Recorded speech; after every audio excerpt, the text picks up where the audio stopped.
ಬಂಧುಗಳೇ ನಮಸ್ಕಾರ. ರಾಜ ಹಾಗೂ ವೈಶ್ಯನು ಸುಮೇಧ ಋಷಿಯ ಬಳಿಗೆ ಹೋಗಿ ಕೆಲವು ಪ್ರಶ್ನೆಗಳನ್ನು ಕೇಳುತ್ತಾರೆ. ಅದಕ್ಕೆ ಸುಮೇಧ ಋಷಿಯು ಈ ರೀತಿಯಾಗಿ ಉತ್ತರವನ್ನು ಹೇಳುತ್ತಾರೆ. ಋಷಿರುವಾಚ ಜ್ಞಾನಮಸ್ತಿ ಸಮಸ್ತಸ್ಯ ಜಂತೋರ್ವಿಷಯಗೋಚರೇ ವಿಷಯಾಶ್ಚ ಮಹಾಭಾಗ ಯಾಂತಿ ಚೈವಂ ಪೃಥಕ್ ಪೃಥಕ್ ದಿವಾಂಧಾಃ ಪ್ರಾಣಿನಃ ಕೇಚಿದ್ರಾತ್ರ ಬಂಧಾಸ್ತಥಾ ಪರೇ ಕೇಚಿದ್ದಿವಾ ತಥಾ ರಾತ್ರೌ ಪ್ರಾಣಿನಸ್ತುಲ್ಯದೃಷ್ಟಯಃ. ಋಷಿಯು ಹೇಳುತ್ತಾರೆ, ಎಲೈ ಮಹಾಭಾಗನೇ, ಎಲ್ಲ ಜಂತುಗಳಿಗೂ ಇಂದ್ರಿಯಗೋಚರವಾದ ವಿಷಯಗಳ ಬಗ್ಗೆ ಜ್ಞಾನವಿರುತ್ತದೆ. ಹೀಗೆಯೇ ವಿಷಯಗಳಾದರೂ ನಾನಾ ಬಗೆಯಾಗಿ ಗೋಚರಿಸುತ್ತವೆ. ಕೆಲವು ಪ್ರಾಣಿಗಳು ಹಗಲಿನಲ್ಲಿ ಕುರುಡಾಗಿರುತ್ತವೆ, ಮತ್ತೆ ಕೆಲವು ರಾತ್ರಿಯಲ್ಲಿ ಕುರುಡಾಗಿರುತ್ತವೆ, ಇನ್ನೂ ಕೆಲವು ಹಗಲಿನಲ್ಲಿಯೂ ರಾತ್ರಿಯಲ್ಲಿಯೂ ಸಮಾನವಾದ ದೃಷ್ಟಿಯನ್ನು ಹೊಂದಿರುತ್ತವೆ. ಜ್ಞಾನಿನೋ ಮನುಜಾಃ ಸತ್ಯಂ ಕಿಂತು ತೇ ನಹಿ ಕೇವಲಂ ಯತೋ ಹಿ ಜ್ಞಾನಿನಃ ಸರ್ವೇ ಪಶುಪಕ್ಷಿ ಮೃಗಾದಯಃ ಜ್ಞಾನಂ ಚ ತನ್ಮನುಷ್ಯಾಣಾಂ ಯತ್ತೇಷಾಂ ಮೃಗಪಕ್ಷಿಣಾಂ ಮನುಷ್ಯಾಣಾಂ ಚ ಯತ್ತೇಷಾಂ ತುಲ್ಯಮನ್ಯತ್ ತಥೋಭಯೋಃ.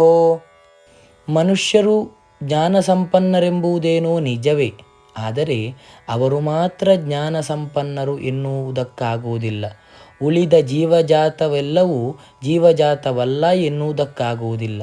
ಏಕೆಂದರೆ ಪಶು ಪಕ್ಷಿ ಮೃಗ ಮೊದಲಾದವೆಲ್ಲವೂ ಜ್ಞಾನ ಸಂಪನ್ನವೇ ಆಗಿದೆ. ಮೃಗ ಪಕ್ಷಿಗಳಿಗೆ ಯಾವ ಜ್ಞಾನವಿರುವುದೋ ಅದೇ ಜ್ಞಾನವು ಮನುಷ್ಯರಲ್ಲೂ ಇರುತ್ತದೆ, ಮತ್ತು ಮನುಷ್ಯರಿಗೆ ಯಾವ ಜ್ಞಾನವಿರುತ್ತದೆಯೋ ಅದು ಆ ಮೃಗ ಪಕ್ಷಿಗಳಿಗೂ ಇರುತ್ತದೆ. ಹಾಗೆಯೇ ಹಸಿವು, ನಿದ್ರೆ ಮೊದಲಾದ ಗುಣಗಳು ಇವರಿಬ್ಬರಿಗೂ ಸಮಾನ. ಜ್ಞಾನೇಪಿ ಸತಿ ಪಶ್ಯೈತಾನ್ ಪತಂಗಾಂಛಾವಚಂಚುಷು ಕಣಮೋಕ್ಷಾದೃತಾನ್ ಮೋಹಾತ್ ಪೀಡ್ಯಮಾನಾನಪಿ ಕ್ಷುಧಾ ಮಾನುಷಾ ಮನುಜವ್ಯಾಘ್ರ ಸಾಭಿಲಾಷಾಃ ಸುತಾನ್ ಪ್ರತಿ ಲೋಭಾತ್ ಪ್ರತ್ಯುಪಕಾರಾಯ ನನ್ವೇತಾನ್ ಕಿಂ ನ ಪಶ್ಯಸಿ.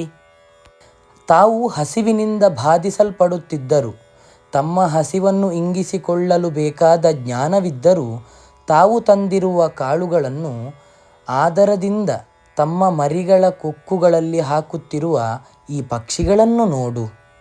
ಎಲೆ ಮನುಜಶ್ರೇಷ್ಠ, ಪ್ರತ್ಯುಪಕಾರವನ್ನು ಮಾಡುವರೆಂಬ ಲೋಭದಿಂದ ಮಕ್ಕಳಲ್ಲಿ ಮಾನವರು ಅಭಿಲಾಷೆಯುಳ್ಳವರಾಗಿರುತ್ತಾರೆ. ಮರಿಗಳಲ್ಲಿ ಪ್ರೀತಿ ಇಡುತ್ತಿರುವ ಈ ಹಕ್ಕಿಗಳನ್ನು ನೀನು ನೋಡುತ್ತಿರುವೆಯಲ್ಲವೇ ಎಂದು ಪಕ್ಷಿಗಳನ್ನು ತೋರಿಸುತ್ತಾರೆ. ತಥಾಪಿ ಮಮತಾವರ್ತೆ ಮೋಹಗರ್ತೆ ನಿಪಾತಿತಾಃ ಮಹಾಮಾಯಾ ಪ್ರಭಾವೇಣ ಸಂಸಾರಸ್ಥಿತಿಕಾರಿಣಾ ತನ್ನಾತ್ರ ವಿಸ್ಮಯಃ ಕಾರ್ಯೋ ಯೋಗನಿದ್ರಾ ಜಗತ್ಪತೇಃ ಮಹಾಮಾಯಾ ಹರೇಶ್ಚೈಷಾ ತಯಾ ಸಮ್ಮೋಹ್ಯತೆ ಜಗತ್. ಹಾಗಿದ್ದರೂ ಕೂಡ ಸಂಸಾರದ ಸ್ಥಿತಿಯನ್ನುಂಟು ಮಾಡುತ್ತಿರುವ ಮಹಾಮಾಯೆಯ ಪ್ರಭಾವದಿಂದ ಮಮತೆಯೆಂಬ ಸುಳಿಯಲ್ಲಿ, ಮೋಹವೆಂಬ ಹಳ್ಳದಲ್ಲಿ ಬೀಳಿಸಲ್ಪಟ್ಟಿರುವವರು.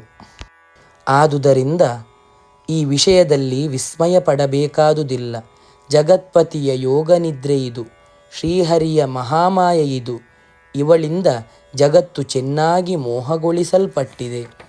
ಜ್ಞಾನಿನಾಮಪಿ ಚೇತಾಂಸಿ ದೇವಿ ಭಗವತಿ ಹಿ ಸಾ ಬಲಾದಾಕೃಷ್ಯ ಮೋಹಾಯ ಮಹಾಮಾಯಾ ಪ್ರಯಚ್ಛತಿ ತಯಾ ವಿಸೃಜ್ಯತೆ ವಿಶ್ವಂ ಜಗದೇತಚ್ಚರಾಚರಂ ಸೈಷಾ ಪ್ರಸನ್ನಾ ವರದಾ ನೃಣಾಂ ಭವತಿ ಮುಕ್ತಯೇ.